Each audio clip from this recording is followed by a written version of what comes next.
네, 오늘 본문의 주제는 기도이죠. 예수님께서 제자들에게 주기도문을 가르쳐 주시면서 기도할 때는 또 어떤 마음으로 기도해야 되는지 기도의 자세, 태도에 대해서도 알려주시는 내용입니다. 우선 1절을 보시면 예수님께서 기도하고 계시는 모습을 본 제자 중 한 사람이 예수께 나와서 기도를 가르쳐 주시기를 요청을 합니다. 아마 이 제자가 기도를 배우기 원했던 것은 오늘 본문처럼 세례 요한이 자기 제자들에게 기도를 가르쳐 주는 것을 보고 셈이 났던 모양인 것 같습니다. 그만큼 이 제자 안에는 영적인 갈망이 있었던 것입니다.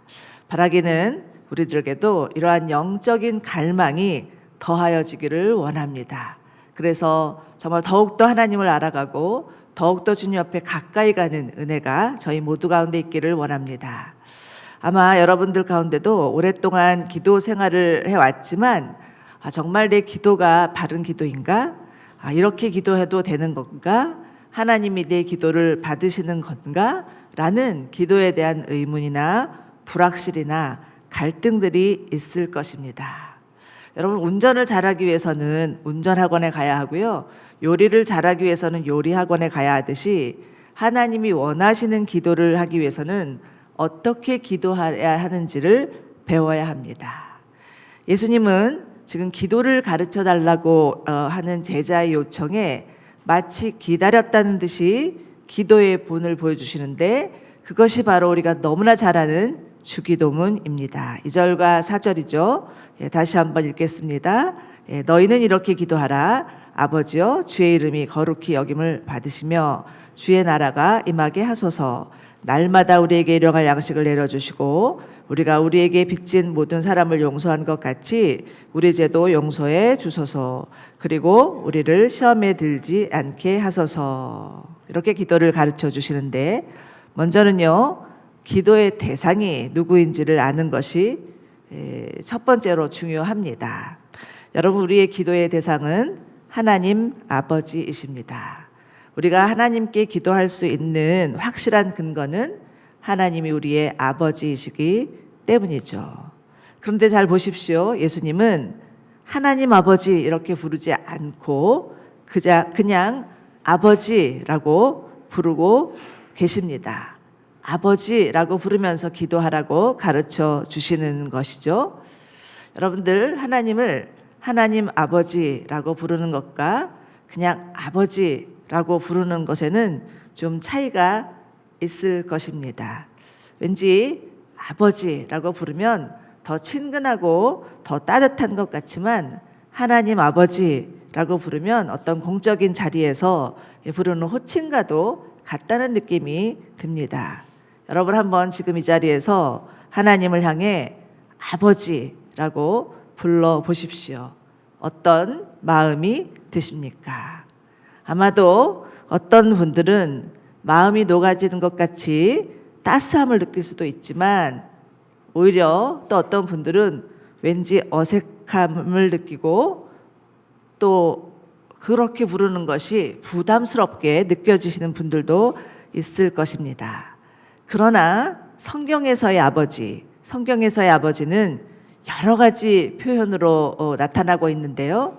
공급자, 보호자, 가르치는 자, 돕는 자, 격려하는 자 또는 친구 등으로 묘사되고 있습니다. 이처럼 아버지는 우리에게 정말 우리를 보호하시고 우리의 모든 필요를 공급하시고 또 우리에게 마땅히 가르쳐야 될 바를 가르치시고 우리를 도와주시고 또 우리를 격려하시고 또 때로는 친구처럼 우리와 함께 동행해 주시는 분이 바로 아버지시라는 것입니다. 그렇기 때문에 하나님을 아버지라고 부를 때 더 기도가 어려워진다면 하나님에 대한 왜곡된 생각, 잘못된 경험 때문일 수 있습니다. 어쩔 수 없이 우리 인간은요, 육신의 아버지를 통해서 하나님 아버지를 연상할 수밖에 없기 때문에 만약에 육신의 아버지가 자녀에게 아주 일관성 있는 사랑으로 또한 관심으로 대해 주셨다면 하나님을 아버지라 부르는데 스스럼이 없을 것이지만, 반대로 무관심하거나 폭력적이거나 일관성이 없는 아버지였다면 아버지라고 부르면서 기도하는 것이 좀 어려울 수도 있겠습니다. 그러나 아무리 육신의 아버지가 부정적인 하나님 이미지를 연상하게 해준다 할지라도 예수님을 만나면 달라질 수 있습니다. 요한복음에서 예수님은 나를 본 자는 하나님을 본 것이라 이렇게 말씀해 주시죠. 그런 것처럼 우리는 예수님을 통해서 하나님 아버지가 얼마나 사랑이 많으시고 인자하시고 우리를 보호하시고 공급하시고 우리에게 때로는 친구처럼 대해주시는 분이신 것을 알아갈 수 있겠습니다. 자, 오늘 본문에서는요, 조금 건너뛰어서 11절과 13절을 보시기를 원합니다. 예수님께서 어떤 예를 들어서 말씀해 주시는데 이렇게 말씀하시죠. 너희 가운데 어떤 아버지가 아들이 생선을 달라 하는데 뱀을 줄 사람이 있겠느냐? 또 자녀가 달걀을 달라고 하는데 전갈을 줄 아버지가 있겠느냐? 너희가 악할지라도 너희 자녀에게 좋은 것을 줄 줄 알거든 하물며 하늘에 계신 너희 아버지께 구하는 사람에게 성령을 주시지 않겠느냐라고 말씀하십니다. 여러분, 이 세상에서 자녀를 향한 부모의 사랑만큼 진정한 사랑이 어디 있겠습니까? 비록 자녀를 사랑하는 방법이 서툴어서 그 사랑이 자녀에게 전달되지 않는다 할지라도 부모의 사랑만큼 위대한 사랑은 없습니다. 저희 아버지는 지난 크리스마스 때 하나님 품에 안기셨는데요. 저에게 마지막으로 하셨던 말이 아직도 제 마음에 남아 있습니다. 아버지는 몇 년 전에 다리에 동맥경화가 오셔서 발가락도 잘라내시고 움직일 수도 없는 상태였는데 제가 팔이 부러져서 병원에 누워있고 집에서 또 이제 휴식하고 있을 때 매일 전화를 하시는 거예요. 매일 전화를 하셔가지고 내가 정말 너한테 가봐야 되는데 가보지 못해서 미안하다 이런 얘기를 하시는 거예요. 그래서 제가 걱정 마시고 제가 나으면 아버지께 가겠습니다 이렇게 말씀을 드렸는데도 또 그 다음날 전화하셔서 미안하다 내가 너한테 가보지 못해서 정말 미안해 또 이렇게 얘기하시고 그 다음날에도 그렇게 얘기하셔서 나중에는 똑같은 얘기를 자꾸 반복하시니까 조금 짜증이 나가지고 제가 아버지 제가 간다니까요 이렇게 얘기를 한 것이 마지막 대화였습니다. 여러분, 하나님 아버지는요, 우리의 아버지이십니다. 그리고 우리 가운데 가장 좋은 것을 주시는 분이시라는 거죠. 우리에게 가장 좋은 것 주시기 위하여서 예수님을 이 땅에 보내셨고, 또 예수님은 이 세상을 떠나시면서 내가 떠나는 것이 유익이다. 내가 떠나면 너희에게 성령을 보내주리라 이렇게 약속하셨고, 그 약속하신 대로 성령을 보내주셨습니다. 여러분, 성령님의 또 다른 이름은 보혜사시죠. 우리 곁에 가까이 계셔서 우리를 돕는 분, 이분이 바로 성령님이십니다. 여러분, 성령님이 우리와 함께 한다면 무엇이 두렵겠습니까? 성령님이 우리 곁에 가까이 계시는데 무엇을 불안해 하시겠습니까? 오늘도 정말 가장 좋은 것, 성령을 주시는 하나님, 우리 아버지, 그분께 기도하는 저희 모두 되기를 원합니다. 보혜사 성령께서 우리와 늘 함께 하셔서 우리를 도우시는 분을 믿으시고 바로 그분을 보내주신 이가 하나님 아버지이심을 감사하며 주님 앞에 나아가는 저희 모두 되기를 원합니다. 자, 이제 다시 주기도문으로 돌아가 보겠습니다. 주기도문에서 우리가 첫 번째 기도해야 할 영역에 대해서 예수님이 가르쳐 주시는데 그것은 하나님의 나라입니다. 2절을 보시면 아버지여 주의 이름이 거룩히 여김을 받으시며 주의 나라가 임하게 하소서라고 이렇게 기도하라고 가르쳐 주십니다. 여러분, 하나님 나라는 하나님이 다스리고 통치하는 나라입니다. 하나님의 공의와 사랑으로 다스리는 나라입니다. 그렇기 때문에 그 나라는 불의와 폭력이나 어떤 학대나 불평등이나 공포들이 없고 오로지 사랑과 희락과 화평과 의로만 이루어진 나라입니다. 예수님은 이 하나님의 나라가 이루어지기 위해서 이 땅에 오셨고 예수님이 십자가에 죽으시고 다시 사심으로 말미암아서 하나님 나라가 이 땅 가운데 실현되었음을 믿으시기 바랍니다. 그러니 예수를 믿는 모든 사람들은요, 하나님 나라에 속하였고 정말 하나님 나라가 더 편만히 이루어질 수 있도록 기도해야 됩니다. 이 땅의 공중 권세 잡은 자 사단이 장악해버린 영역들, 그것은 정치, 경제, 문화, 예술, 가정, 교육, 그 영역 가운데 정말 사단이 비록 장악하고 그 영역에서 하나님을 나타내는 것을 방해하고 있지만 저희가 하나님 앞에 기도하고 하나님 나라가 모든 영역 가운데 이루어지게 있도록 기도함으로 말미암아 정말 하나님의 그런 정직과 성실과 교양과 순수함과 아름다움과 그런 주님의 성선하신 성품과 뜻들이 이루어질 줄로 믿습니다. 우리가 이 땅에 무너진 곳을 막아서면서 깨어진 틈에 서서 하나님으로 쉬지 못하게 하는 자들이 되어서 파수꾼의 역할을 감당한다면 반드시 하나님 우리를 통해서 하나님 나라를 이룰 것입니다. 자, 5절부터 8절의 예화를 한번 보시면 좋겠습니다. 예수님 한밤중에 달려온 친구의 일을 드시죠. 느닷없이 한밤중에 찾아와서 문을 두드리면서 빵 3덩이를 빌려달라고 하는 친구, 얼마나 귀찮았을까요? 아무리 자기 친구가 중요하기로 손이 너무 예의가 없는 건 아닌가? 저렇게 민폐를 끼쳐가면서 요구할 일인가? 라는 생각이 들지만 어찌됐든 이 친구는 아랑곳하지 않고 빵을 얻을 때까지 통사정을 해서 얻어내었다는 예화입니다. 자, 이제 8절에서 끈질기게 졸라대는 것 때문에 일어나 필요한 만큼 줄 것이다 라는 그 구절에 밑줄을 그어 보시기 바랍니다. 여러분들 인디안들이 드리는 기우제는요 100% 성공률이 있다는 말이 있죠. 인디안들이 기우제를 드리면 반드시 비가 온다는 것인데 그 이유가 무엇이겠습니까? 그것은 비가 올 때까지 기우제를 드리기 때문입니다. 자, 9절과 10절을 보십시오. 그러므로 내가 너희에게 말한다. 구하라. 그러면 너희에게 주실 것이다. 찾으라. 그리하면 너희가 찾을 것이다. 문을 두드리라. 그리하면 너희에게 열릴 것이다. 누구든지 구하는 사람마다 받을 것이요. 찾는 사람마다 찾을 것이요. 두드리는 사람마다 문이 열릴 것이다. 여러분, 만약 여러분의 사랑하는 가족들이 죽을 병에 걸렸다면 어떻게 하시겠습니까? 귀신 들린 딸을 가진 수로보니께 여인처럼 자기 자존심이고 뭐고 다 핑계치고 예수님께 구하지 않겠습니까?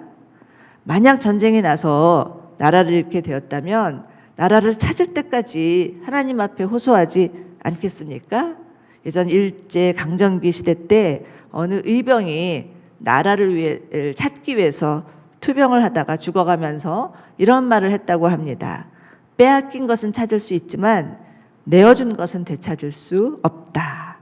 여러분, 우리나라에 오래전에 정말 선교하기 위해선 온 선교사님 많은 분들이 있지만 언더우드 선교사님 유명한 분이죠. 그분이 드린 기도 너무나 잘 알고 계시죠. 잠시 오늘 말씀을 묵상하면서 이 기도문을 발췌해서 제가 읽어드리기를 원합니다. 이런 기도문입니다. 오 주님, 지금은 아무것도 보이지 않습니다. 어둠과 가난한 인습에 묶여있는 조선 사람들 뿐입니다. 조선 남자들의 속셈이 보이지 않습니다. 이 나라 조정의 내신도 보이지 않습니다. 가마를 타고 다니는 여자들 영영 볼 기회가 없으면 어쩌나 합니다. 조선의 마음이 보이지 않습니다. 이렇게 기도하면서 정말 하나님 앞에 간구하였을 때 결국 조선의 문은 열렸고요. 그리고 지금은 정말 선교사를 배출하는 선교 한국의 나라가 되었습니다.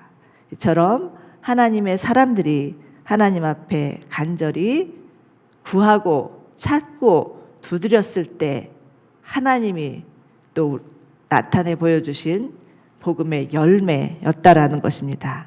여러분, 여러분이 드리는 기도가 만약에 하나님의 선하신 뜻에 부합하는 것이라면 그 뜻이 이루어질 때까지 포기하지 않고 기도하시기 바랍니다. 하나님 반드시 우리의 기도에 응답해 주실 것입니다. 아까 우리가 찬양한 대로 정말 내가 기도하는 것보다 더 응답하실 하나님, 내가 기도하는 것보다 더욱 이루실 하나님, 그 하나님을 기대하시기 바랍니다. 자, 다시 주기도문으로 돌아가 보죠. 예, 기도의 첫 번째 영역이 하나님의 나라였다면 그 다음은 자신이 몸담고 있는 공동체를 위한 기도입니다. 3절과 4절을 보시면 우리라는 단어가 4번이나 나오고 있습니다. 우리는 우리의 개인의 필요, 또 개인의 또 바람을 기도할 수 있고 또 기도해야 하지만 무엇보다 공동체를 위해서 기도해야 됩니다. 네. 나의 필요만을 채워주시는 것만 기도하는 것이 아니라 내가 속한 가정과 이웃과 교회와 나라를 위해서 기도해야 합니다. 특히 오늘날과 같은 시대는요, 나의 필요만 채워졌다고 해서 잘 살 수 있는 그런 시대가 아니라는 것을 지금 우리 그 오미크론 변종 바이러스를 통해서 너무나 잘 알 수 있는 것 같습니다. 정말 잘 사는 나라들이 백신을 먼저 구해서요, 거의 다 맞았어요. 그러니까 유럽의 사람들이 제일 먼저 마스크 벗고 활개치면서 카페에서 차도 마시고 뭐 레스토랑에서 밥도 먹고 그랬는데, 못 사는 나라가 백신을 못 구해서 그 안에서 변종 바이러스가 일어나니까 삽시간에 그게 또 전 세계적으로 번져서 다시 팬데믹 상황으로 돌아가는 것들을 보면서 내 나라만 잘 산다고 해서 되는 것이 아닌 세계가 도래했다라는 것을 볼 수가 있습니다. 그렇기 때문에 우리는 나의 필요를 넘어서 우리의 필요를 구해야 합니다. 자, 우리를 위한 두 번째 기도는요, 용서의 기도입니다. 우리 모두 다 예수 그리스도로 인해서 죄사함의 은혜를 받은 자들입니다. 그렇기 때문에 마땅히 우리에게 잘못한 사람도 용서해 주어야 하겠죠. 그렇지만 인간의 본성이 얼마나 악한지 죽음에서 건진받은 그 구원의 크신 은혜를 맛보고도 내게 손해 끼친 사람, 내 명예에 손상을 끼친 사람, 내 마음에 상처를 입힌 사람에 대해서는 절대로 용서하지 못하는 게 인간의 죄성입니다. 그러나 예수님은 마태복음에서 1만 달란트 빚진 자의 비유를 들어주시면서 그 1만 달란트 빚진 자가 주인에게 탕감을 받고도 자신에게 100데나리온 빚진 자를 용서해 주지 못하고 탕감해 주지 못하는 곳을 보면서 그런 자는 악한 자다라고 그렇게 지적하며 말씀하고 있습니다. 물론 우리에게 상처를 준 사람, 정말 말할 수 없는 그런 상처를 준 사람을 용서한다는 것은 정말 쉽지 않겠지만, 우리가 우리 죄를 사해 준 것 같이 다른 사람을 용서하게 해주십시오. 이 기도는 뭐 사실은요, 우리를 용서해 주신 예수 그리스도의 그 용서의 은혜를 맛보았다라면 우리 또한 우리에게 해를 끼친 사람, 그 사람도 용서해 줘야 하는 것이 마땅하다라는 것을 가르쳐 주시는 것입니다. 자, 이제 마지막으로 유혹에 빠지지 않기를 기도해야 합니다. 여러분, 이 세상은요, 아직 공중권세 잡은 자, 영향력의 그 자의 영향력 아래 있기 때문에 우리가 이 세상에 사는 한 사단의 공격은 늘 있고 자칫 방심하다가는 얼마든지 넘어갈 수 있는 육신의 연약함이 있습니다. 그렇기 때문에 자만하지 말아야 되고 늘 깨어서 기도함으로 주님의 도우심을 구해야 합니다. 그러할 때만 영적으로 분별할 수 있고 그것이 사단의 공격인 것들을 알아차릴 수 있고 사단의 모든 기계로부터 벗어나서 하나님께서 우리를 통해서 하나님 나라를 이루실 것을 분별할 수 있는 지혜와 그 믿음이 생길 줄로 믿습니다. 자, 오늘 또 기도에 관한 말씀이었는데요. 여러분들 오늘 본문 좀 길죠? 이 본문 가운데서 하나님께서 여러분에게 주시는 음성은 무엇인지 돌아보시기 바랍니다. 아마도 각자에게 주시는 하나님의 음성이 다 다를 텐데요. 저는 오늘 기도를 가르쳐 달라라고 하는 그 제자의 모습을 보면서 그 한마디 간구에 예수님께서 정말 뭐 단 1초도 쉬지 않고 가르쳐 주신 것 같아요. 예, 그렇게 기다렸다는 듯이 본물처럼 기도에 대한 많은 그 풍성한 비밀을 가르쳐 주시는 그 예수님의 모습을 보면서 정말 우리 안에 더욱더 하나님 앞에 간구함으로 정말 우리 안에 어떤 영적인 갈망을 가지고 주님 앞에 나아갈 때 이 제자처럼 우리 또한 하늘의 놀라운 비밀들을 깨달아 알 수 있는 은혜를 주시겠구나라는 생각을 하면서 정말 더 하나님 앞에 간구하고 구하고 찾고 두드려야 하겠다라는 그런 마음의 결단이 들었습니다.